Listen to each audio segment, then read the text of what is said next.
اور اپنے آپ کو اس نے صبر کے ساتھ روکے رکھا۔ فشفعنی فی، مولا میں اس کی شفاعت کرتا ہوں، اس کی بخش فرما دے۔ ویقول القرآن، قرآن اللہ کے حضور پیش ہو کے عرض کرے گا، کہے گا مولا منعتہ النوم باللیل، یہ راتوں کو میری خاطر اپنی نیند چھوڑتا رہا، نیند قربان کرتا رہا، اور تراویح کی صورت میں، تہجد کی صورت میں، نوافل کی صورت میں، بندگی کی صورت میں، آہ سحرگاہی، آہ شب زندہ داری، زیام، قیام، رکوع، سجود کر کر کے، مجھے تلاوت کر کر کے، کبھی میرا سامع تھا، کبھی میرا قاری تھا، کبھی مجھے سنتا رہا، کبھی مجھے پڑھتا رہا، میرے مولا فشفعنی فیہ فیشفعان، میں اس کی شفاعت کرتا ہوں، اس کی بخش فرما دے۔ اس طرح یہ دونوں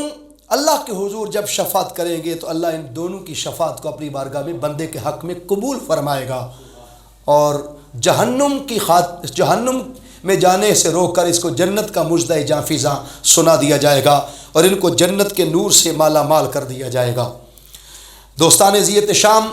اس لیے قرآن مجید فرقان حمید نے ماہ رمضان کے ساتھ اس قرآن کو اس لیے ریلیونٹ کیا قرآن نے کہ آقا دو جہاں صلی اللہ علیہ وآلہ وسلم اس مہینے میں قرآن مجید کا دور فرماتے تھے۔ آپ مدینہ طیبہ تشریف لے جائیں، اور اللہ سب کو مدینہ پاک کی حاضری نصیب فرمائے، اللہ ہم سب کو مدینہ پاک کی حاضری نصیب فرمائے۔ جب آپ داخل ہوتے ہیں باب السلام سے تو ریاض الجنہ سے گزرتے ہوئے آپ سنہری جالیوں کے سامنے مواجہ شریف سے ہوتے ہوئے باب البقیع سے نکل جاتے ہیں، اور جب باب البقیع سے نکلے تو آگے آپ جب موو کرتے ہیں تو ایک باب جبریل ہے۔ باب جبریل سے حضرت جبرائیل علیہ السلام آقا کی خدمت میں وحی لے کر آتے تھے۔ اس باب جبریل سے اندر داخل ہوں تو اندر آقا کے قدمین شریفین کی طرف ایک ستون ہے جس کو ستون جبریل کہتے ہیں۔ وہ ستون جبریل، اس ستون کے ساتھ ٹیک لگا کر کبھی ہمارے آقا بیٹھتے تھے اور کبھی حضرت جبرائیل امین علیہ السلام بیٹھتے تھے، اور دونوں باری باری قرآن کا دور فرماتے تھے۔ کبھی جبرائیل علیہ السلام قاری ہوتے اور مصطفیٰ سامع ہوتے، اور کبھی مصطفیٰ قاری ہوتے صلی اللہ علیہ وسلم اور حضرت جبرائیل علیہ السلام سامع ہوتے۔ اس کا کیا عالم ہوگا اس محبت کا، اس تلاوت قرآن کا، کہ جس مصطفیٰ پر قرآن نازل ہوا وہ مصطفیٰ قرآن پڑھ رہے ہوں گے، اور اس قرآن کا کیا عالم ہوگا کہ جو جبریل قرآن لے کے آتا رہا وہ مصطفیٰ کے سامنے قرآن پڑھتا ہوگا، اور آقا کی موجودگی میں قرآن سنتے ہوں گے۔ وہاں بیٹھ کر قرآن کا دور ہوتا، اور آقا صلی اللہ علیہ وسلم کے وصال مبارک کے ایام میں جب آقا کا وصال مبارک ہو جانا تھا، اس سال آقا نے 2 مرتبہ قرآن مجید فرقان حمید کا دور کیا۔ میرے آقا صلی اللہ علیہ وسلم نے فرمایا خیرکم من تعلم القرآن وعلمہ، تم میں سے بہترین شخص وہ ہے، تم سے فضیلت والا، خیر والا، عظمت والا، رفت والا، مرتبت والا وہ شخص ہے جو قرآن پڑھتا بھی ہے اور لوگوں کو سکھاتا بھی ہے، جو قرآن سیکھتا بھی ہے اور لوگوں کو سکھاتا بھی ہے، وہ بہترین شخص ہے۔ اس لیے لفظ قرآن کو اگر دیکھیں تو قرآن جو ہے وہ بر وزن فعلان، اس میں مبالغہ ہے۔ مبالغہ کہتے ہیں اس لفظ کو کہ جس کا معنی حد سے نکل جائے، جس کے لیے کوئی لیمیٹیشن قائم نہ ہو، جس کو لمیٹڈ نہ کر دیا جائے، جو انکاؤنٹیبل ہو، لامتناہی ہو، بے حد و حساب ہو، جس کا کوئی ٹائم پیریڈ نہ ہو، جس کو زمان و مقام کی حدوں میں ماپا نہ جا سکتا ہو، اس کو کہتے ہیں مبالغہ۔ تو قرآن بر وزن فعلان، اس میں مبالغہ ہے۔ قرآن اس کتاب، اس کلام الہی اور اللہ کی اس صفت کو کہتے ہیں کہ جس کو پڑھے جانے کی کوئی حد نہیں ہے، جس کے معنی کی کوئی حد نہیں ہے، جس کے فہم کی کوئی حد نہیں ہے، جس کی تفسیر کی کوئی حد نہیں ہے، جس کے مطالب، معانی اور معارف کی کوئی حد نہیں ہے، قیامت تک جس کا کوئی احاطہ نہیں کر سکے گا، جس کے تفسیری معنی کی کوئی حد بیان نہیں کر سکے گا۔ جو وقت گزرتا رہے گا تو اس کے نئے معارف، نئے نطق، نئے معنی، نئے مطالب نکلتے چلے جائیں گے، اور اس طرح چلتے چلتے حضرت عبداللہ ابن عباس رضی اللہ تعالیٰ عنہما کی پہلی تفسیر سے لے کر اگر آج دیکھیں تو سینکڑوں میں تفسیریں بدل چکی، قرآن وہی ایک کتاب ہے کہ جس کا معنی آج تک کوئی مکمل اور اس کا حق ادا نہیں کر سکا۔ مسند احمد بن حنبل کی حدیث کے مطابق آسمانوں سے ٹوٹل 104 کتابیں نازل ہوئیں۔ یہ جو عرف عام میں لوگ 4 کتابیں کہتے ہیں، یہ 4 بڑی کتابیں ہیں، لیکن چھوٹی بڑی ٹوٹل 313 یا 14 رسولوں پر 104 کتب نازل ہوئیں، ان میں بڑی 4 ہیں، اور ان میں سب سے بڑی کتاب ہے وہ قرآن مجید فرقان حمید ہے، جو اللہ نے 6000 سے زائد آیات پر مشتمل اپنے محبوب نبی صلی اللہ علیہ وسلم پر یہ قرآن نازل فرمایا۔ اور جب اللہ نے یہ کتاب نازل کر دی تو دیکھیے، کسی شے کو شک سے بری کرنا ہونا تو اس کو شک سے بری کرنے کے لیے پہلے دلائل ہوتے ہیں، پہلے پروف لائے جاتے ہیں۔ آپ عدالت میں کوئی کیس جیتنا چاہتے ہیں اور کسی کیس کی حتمی مقام اور شکل تک پہنچنا چاہتے ہیں تو آپ دیکھتے ہیں کہ عدالت کہتی ہے پہلے گواہ لاؤ، پہلے دلیل سے ثابت کرو۔ جب دلیل سے ثابت ہو جائے، گواہ پیش ہو جائیں، اس کی حق میں لوگ پیش ہو جائیں، پھر جا کے اس کو بری الذمہ، اس کو شک اور ریب سے پاک گردانا جاتا ہے، پھر عدالت اس کے حق میں ڈیسیژن اور فیصلہ دیتی ہے۔ لیکن قربان جائیں قرآن مجید کے حق میں کہ قرآن ایک لاریب، بے عیب اور شک سے پاک کتاب ہے، اس کے معنی کو ثابت کرنے کے لیے اللہ نے دلائل نہیں دیے شروع میں، بلکہ سورۃ البقرہ کے آغاز میں اللہ نے بغیر دلیل کے، بغیر پروف کے اور بغیر کسی گواہی کے اللہ نے اس کتاب کی اناؤنسمنٹ کرتے ہوئے فرمایا، بسم اللہ الرحمن الرحیم، الف لام میم۔ الف سے مراد اللہ کی ذات، لام سے مراد جبرائیل امین علیہ السلام، میم سے مراد محمد مصطفیٰ صلی اللہ علیہ وآلہ وسلم۔ اس کا اصل اور حقیقی معنی تو اللہ اور اس کا رسول صلی اللہ علیہ وسلم ہی بہتر جانتے ہیں، لیکن حضرت عبداللہ ابن عباس رضی اللہ تعالیٰ عنہما کے نزدیک آگے فرمایا، ذالک الکتاب لا ریب فیہ، یہ وہ آفاقی کتاب ہے، یہ وہ کتاب ہے کہ جس میں شک کی کوئی گنجائش نہیں ہے، جو لا ریب ہے، بے عیب ہے، بغیر دلیل، بغیر گواہی کے جس کتاب کو لا ریب ماننا ہم پر کنکلیوسو، کمپلسری، مسٹ، واجب اور فرض قرار دیا گیا ہے، وہ قرآن مجید فرقان حمید ہے۔ اس لیے اس قرآن کو، اس کتاب کو جب بھی پڑھے تو حسن کے ساتھ، نغمگی کے ساتھ، خوبصورتی کے ساتھ تلاوت کریں، اس کو رک رک کے، اس کو ترتیل کے ساتھ، محبت کے ساتھ پڑھیں، اس کو چاشنی کے ساتھ پڑھیں، لذت کے ساتھ پڑھیں، کوشش کریں اس کا معنی مفہوم سمجھ کر آگے گزریں۔ آج کل جیسے ہم اس کو بغیر سمجھے، بغیر سوچے پڑھ رہے ہیں، تیزی کے ساتھ، اس کا معنی پورا نہیں ہوتا۔ حضرت ابو ہریرہ رضی اللہ تعالیٰ عنہ سے حدیث مروی ہے، اور یہ امام مسلم نے صحیح کے اندر کتاب الصلاۃ المسافرین اس کے اندر اس حدیث کو روایت کیا ہے۔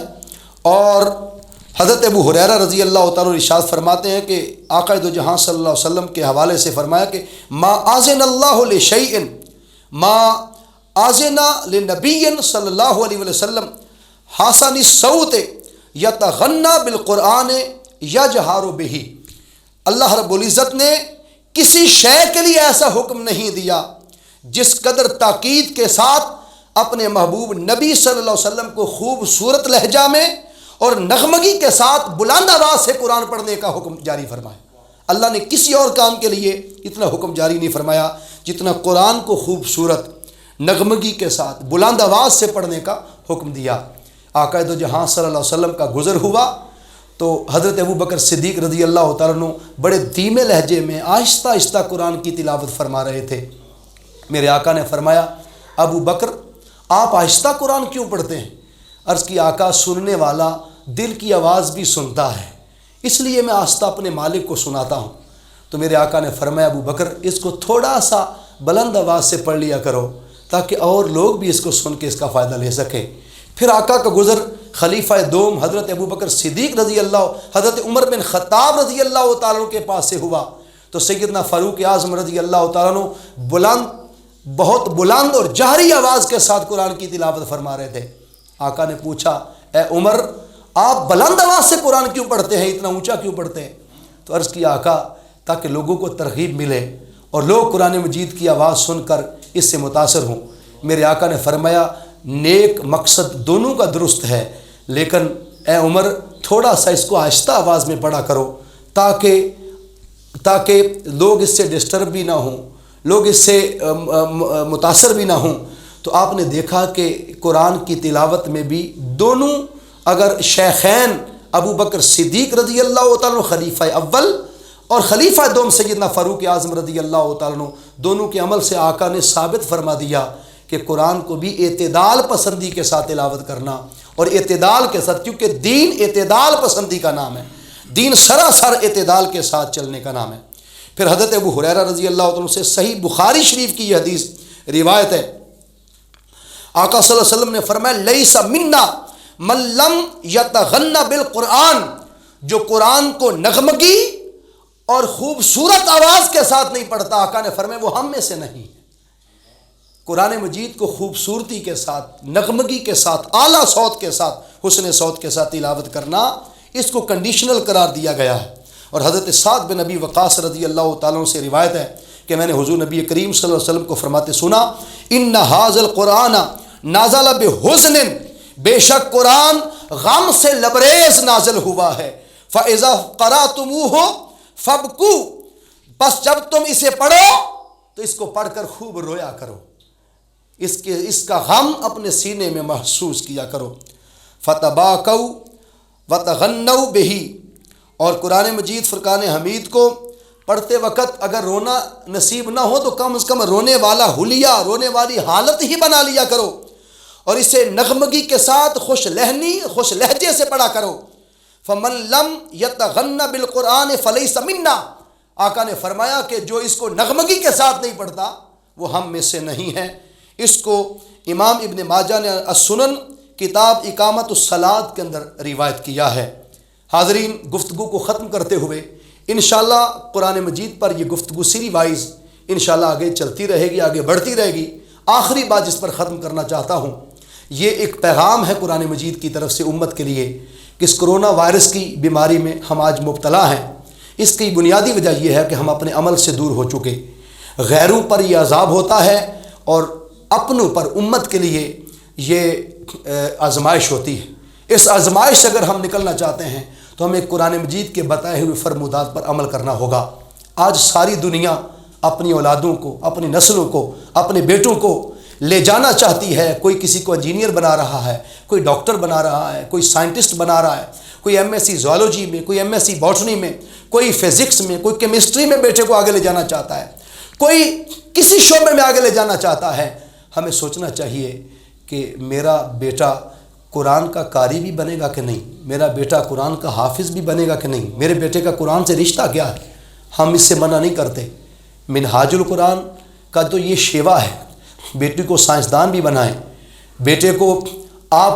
انجینئر بھی بنائیں، ڈاکٹر بھی بنائیں، لیکن اس کے ساتھ ساتھ اس کو قرآن کا ترجمہ، قرآن کی تفسیر، قرآن کا معنی، قرآن کے معارف، قرآن کے مطالعے بھی سکھائیں، تاکہ بیٹا ایک طرف دنیاوی اور ایک طرف دینی، دونوں طرح کے علوم کے زیور سے آراستہ ہو کر اس مقام پر پہنچے کہ اللہ تبارک و تعالیٰ اس کو دنیا بھی اس کی بہتر کر دے اور آخرت بھی بہتر کر دے۔ اس لیے دعا میں یہ کہا جاتا ہے ربنا آتنا فی الدنیا حسنۃ وفی الآخرۃ حسنۃ وقنا عذاب النار۔ دنیا کی بھلائی اور آخرت کی بھلائی اس میں ہے کہ ہم دنیا کے لیے بھی بیٹوں کو اچھی تعلیم سے آراستہ کریں، اور آخرت اور اپنی اخروی زندگی کو بہتر کرنے کے لیے قرآن اور صاحب قرآن کی محبت اور چاشنی سے آشنا کریں۔ آپ سوچئے اگر آپ کا بیٹا ڈاکٹر بن جائے، صرف ڈاکٹر بنے، اور قرآن کی تعلیم سے نہ آشنا ہو، نہ واقف ہو، اور ساری زندگی جس نے ایم بی بی ایس کروایا تھا، جس باپ نے 40 لاکھ روپیہ لگا کر، اس باپ کی ڈیتھ ہو گئی،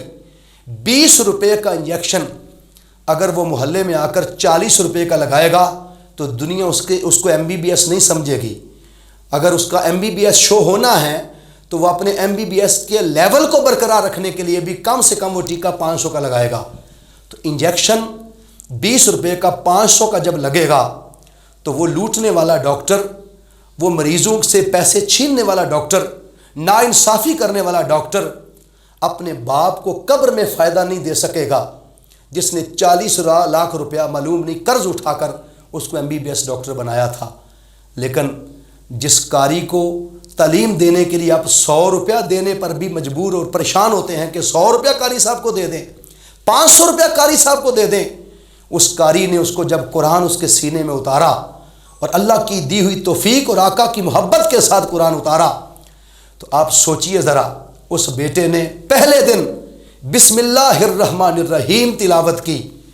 تو رب کائنات نے اس کے باپ کی قبر سے عذاب اٹھا دیا، اور آواز آئی کہ اس کے باپ کی قبر سے عذاب اٹھا دو، اس کے بیٹے نے آج مجھے رحمان اور رحیم کہہ کے بلایا ہے۔ تو ذرا بتائیے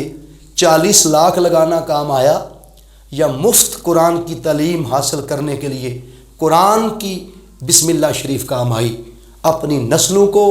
قرآن کے نور سے آراستہ کیجیے۔ اللہ تبارک و تعالیٰ سن کر سمجھ کر عمل کرنے کی توفیق عطا فرمائے۔ وما علینا الا البلاغ المبین۔